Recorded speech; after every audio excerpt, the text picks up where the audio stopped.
Um, Now, as far as example 16 goes, the sine of 75 degrees, the cosine of 22.5 degrees, the sine of 52.5 degrees.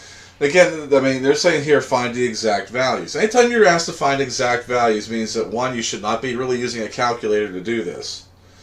And two, they should be related some way to special angles. But, we know 75 degrees, 22.5 degrees, 52.5 degrees are not really special angles to us. I mean, we know what they are. 30s, 60s, 45s, 90s, zeros, anything related to them, like, being coterminal or having the same reference angle. We know what our special angles are. At least we should by this point. And these just aren't them. So, but I know they have to be related to them, and how I'm going to get that to happen is I'm going to use the addition and subtraction identities. Now again, we primarily use the sine and cosine.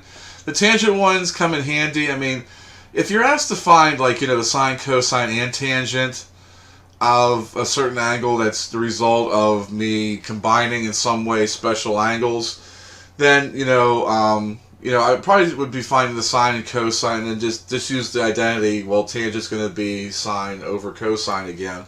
If all you're asked to do is find the tangent, then I would use one of the formulas in the second box there. And for the quizzes and tests where you have to use identities at all, you're going to be given, the formulas for the identities. I'm not expecting you to memorize the identities. I do expect you to know how to make use of them should you have them in front of you. Okay.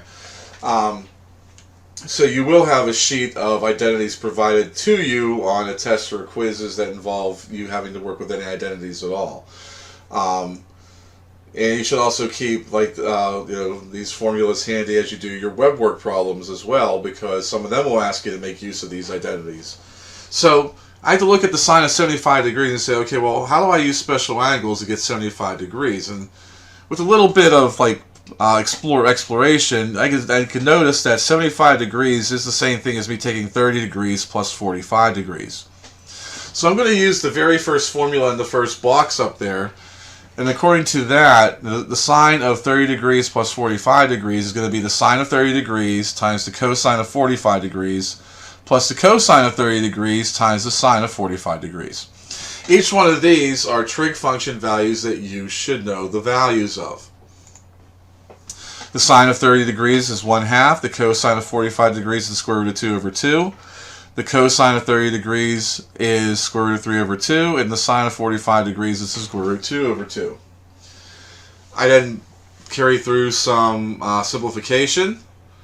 I get the square root of 2 over 4 plus the square root of 6 over 4. Since I have common denominators, I can rewrite them, showing that I have a combined numerator. Now, I don't combine it in any way because I can't take the square root of 2 plus the square root of 6 and add them together without having taken the square roots. And if I do that, they're going to be irrational and I'd be getting approximates anyway.